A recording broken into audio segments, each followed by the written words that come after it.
Surah 12. Yusuf, Part 1. Yusuf, Joseph, in the name of Allah, the Gracious, the Merciful. Alif, Lam, Ra. These are the verses of the clear book. We have revealed it an Arabic Quran, so that you may understand. We narrate to you the most accurate history, by revealing to you this Quran. Although, prior to it, you were of the unaware. When Joseph said to his father, "O my father, I saw 11 planets, and the sun, and the moon. I saw them bowing down to me."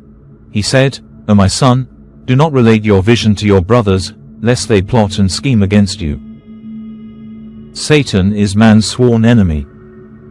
And thus your Lord will choose you, and will teach you the interpretation of events, and will complete his blessing upon you and upon the family of Jacob, as he has completed it before upon your forefathers Abraham and Isaac. Your Lord is knowing and wise." In Joseph and his brothers are lessons for the seekers. When they said, "Joseph and his brother are dearer to our father than we are, although we are a whole group. Our father is obviously in the wrong.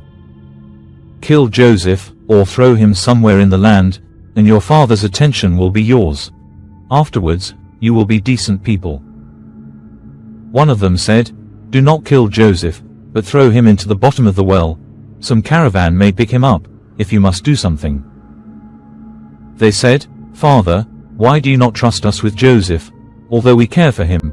Send him with us tomorrow, that he may roam and play. We will take care of him."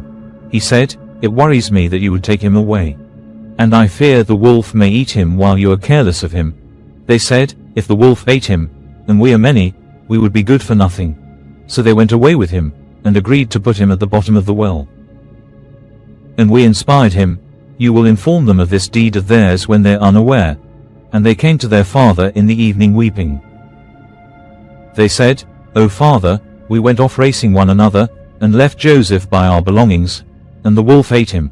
But you will not believe us, even though we are being truthful." And they brought his shirt, with fake blood on it. He said, "Your souls enticed you to do something, but patience is beautiful, and Allah is my help against what you describe." A caravan passed by, and they sent their water carrier.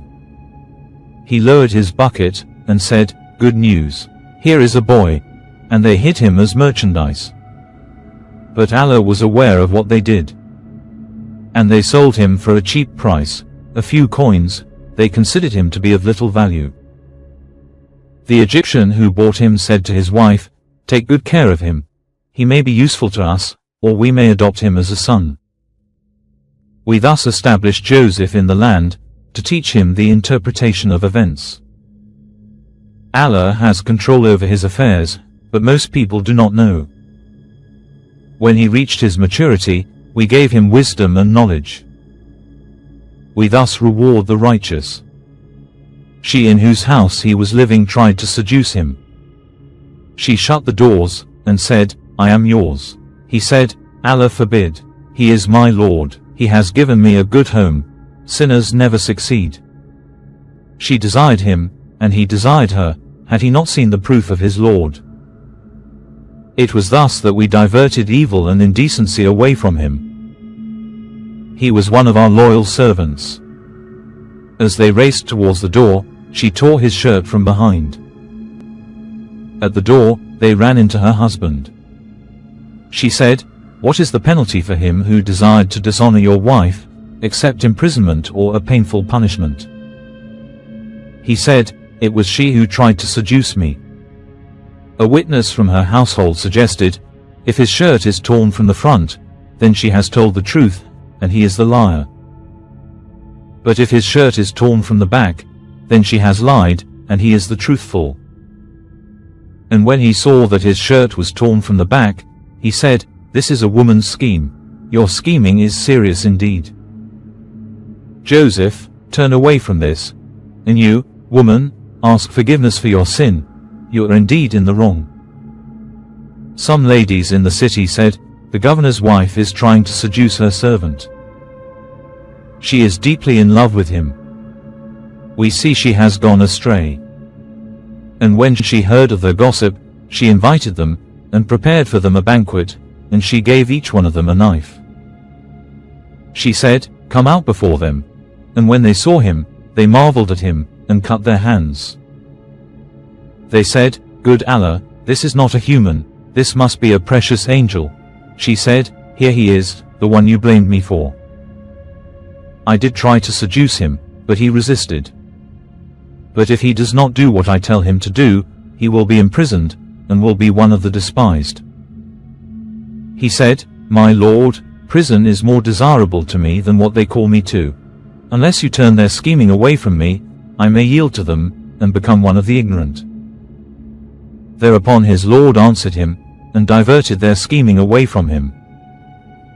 He is the hearer, the knower.